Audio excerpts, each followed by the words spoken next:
Hi. This week we're going to talk about specific instruments that are in the musical families that we talked about last week. If you're the older kids and you didn't do that series last week, that's okay. You all know instrument families already. So if you need a refresher on it, you can always ask us to send you those tapes.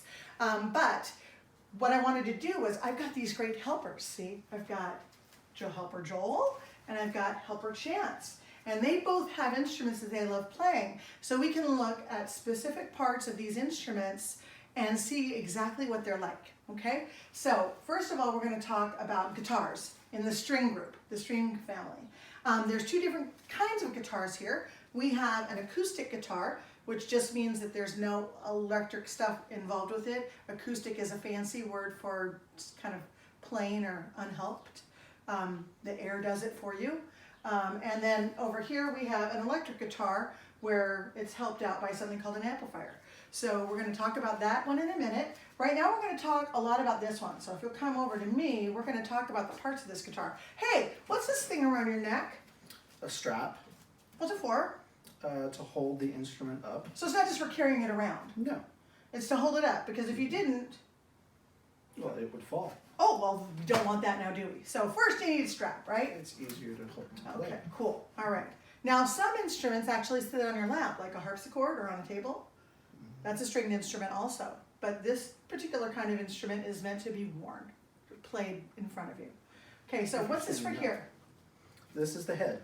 Oh, okay. And what are those really weird things sticking out? These are the tuning pins. Tuning pins! What's tuning?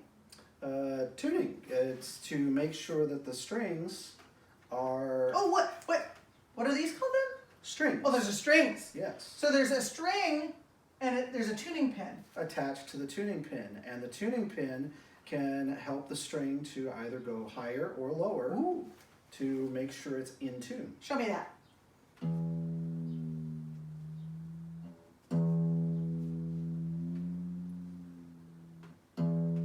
Wow, and why do we care about that? Can't you just play them however? No. Each string has a designated note that it's supposed to play. Oh, so what's this one supposed to play? This is supposed to be an E. An E. Now how do you know what an E sounds like? Well, you can get it from a pitch tuning fork or a pitch pipe or a piano. Huh? So I have a keyboard right here. Yes. So if I press the E key on the keyboard, then you should be able to make that string sound like it. Right. Let's try that. Okay. Ooh, what if it's way off? If it's way off, what does it sound like? Let me see. Ooh! Oh, you hear that like... Let's try it again.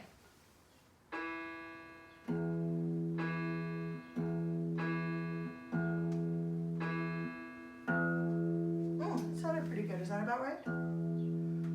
Okay, good. Let's try it one more time. Okay, yeah, that sounds nice. So, when you're playing by yourself, you can use a pitchfork. Or pitchfork. Wrong kind, that's when you're a farmer. Okay, a tuning fork or a pitch pipe, right? Now, what about the huge orchestra? Well, they usually tune from based on the concertmaster. The concertmaster. Who's that? Is he the conductor? No. Oh. That's the maestro. Oh, that's the maestro. The concertmaster is the first violin player. First violin player, like the first violin player that ever lived? In the first violin section, it is the person that is designated as the first chair. First chair? The one that sits right next to the conductor. Now, how did they get to be that? By practicing really hard. Did they have to audition against other people? Do other people Yes. want to be the first chair? Yeah. Oh, yes. Ooh, so is it like an honor? Well, yes, Wow. definitely. Wow. So this first chair violin player is the concertmaster.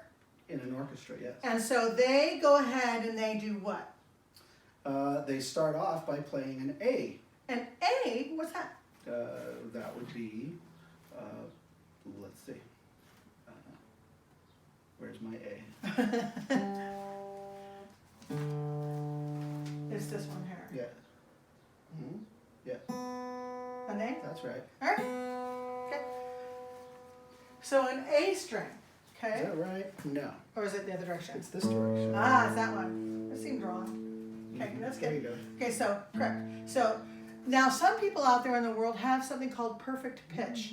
They're very rare, and you might not have one in an entire orchestra. But that's people who, if you say to them, hum E flat, they can do that. It's like they can picture what that sound should be and just do it. Can you do that?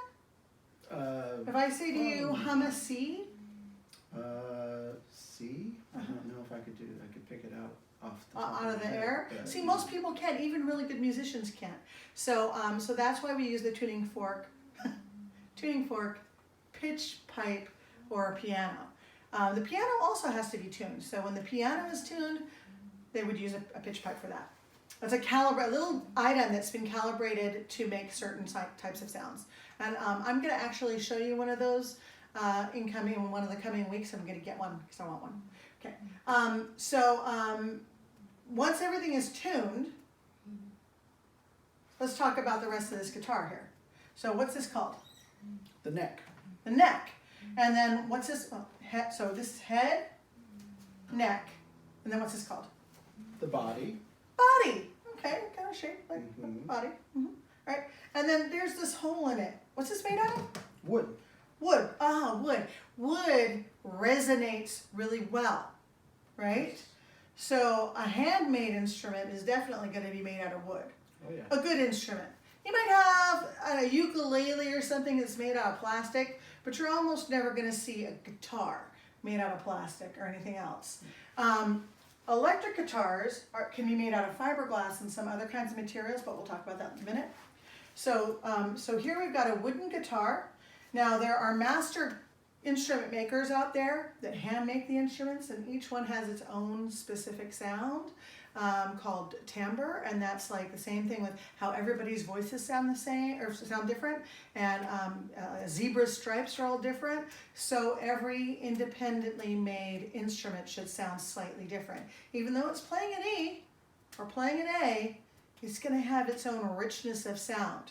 So in this case, I think our guitar was probably mass produced in a factory. So it's probably going to sound an awful lot like all the other guitars produced in that factory. That's why the more professional a musician is, the more likely he's going to have handmade instruments, because then they sound unique and they pick the ones they like the sound of. In the violin world, there was a very famous man named Stradivarius, and he was the best violin maker ever. So if you are a person that owns a Stradivarius, you may have paid millions of dollars for that instrument. That's how important sound is to professionals. So now we've got the inside of this is hollow, right? Yes. And the reason for that is, remember we talked about sound waves? We talked about you all ran around like really fast animals on high-pitched sounds. So play a high pitch for me. Okay, and then play a low pitch. That was you went slowly through the room like a slow wave. Those are sound waves, and those are created every time he pulls a string. It makes the air around it get messed up, and it gets messed up in these waves that come all the way out, right? Well, a bunch of those waves go into that center section there, and then they all bounce around inside here, and then eventually they come back out. We don't hear all, it happens like that for us, but for the sound waves, it takes a little while. For them, they're fast. And when they do that, they come out louder than they would have been. So if you had just these strings attached to just a piece of wood without the hole, it wouldn't sound very good. In fact, we're going to hear that over here in a minute. Okay, so we get this nice reverberation happening, right? So, so this is the body, and this right here, just That's the bass. the bass. So all these strings are attached here like forever, ever, unless you have to change a string, right? Yes. So this doesn't change. Mhm. Okay. All right. So we're going to talk now about the this part of it, the neck, and right down into here, and some things that are on there, and we're going to start that in section 2.